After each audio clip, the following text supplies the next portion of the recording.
Əziz xanımlar, sizə Faberlic şirkətinin botanika seriyasından olan saç tökülməsinə qarşı yağ haqqında danışmaq istəyirəm. Həcmi 90 ml, çəkisi 85 qramdır. Ayı pəncəsi yağı bərpa və qulluq üçün saç tökülməsi problemlərini effektiv aradan qaldırır və həll edir. Saç köklərini möhkəmləndirir və qidalandırır. Baş dərisinə isidici təsir göstərir, saç tökülməsini azaldır, saçları ağırlaşdırmır və asan yuyulur.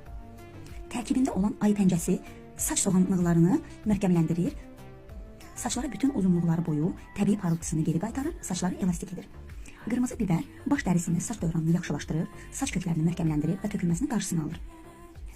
Bu məhsulu bütün saç növlərində istifadə etmək olar. Necə istifadə eləmək olar? Həftədə 1-2 dəfə istifadə edin, yağı saçlarının dibinə yeridin və saçın bütün uzunluğu boyu bərabər yayın. 20-30 dəqiqə gözləyin. Təsirini gücləndirmək üçün dəsmal və ya baş üçün xüsusi olaraq papaqlardan və ya plyonka ilə qapatıb istifadə edin. Şampunu ondan sonra yaxşıca saçlarınızı şampunla qudurulayın və bir neçə dəfə istifadə elədikdən sonra özünüz də effekti görəcəksiniz. Buyurun, bu məhsuldan istifadə eləyin. Kimin saçı tökülürsə, kimin saç tökülməsinin qarşısını almaq istəyirsə, bu məhsuldan istifadə eləyin və inşallah ki, razı qalın.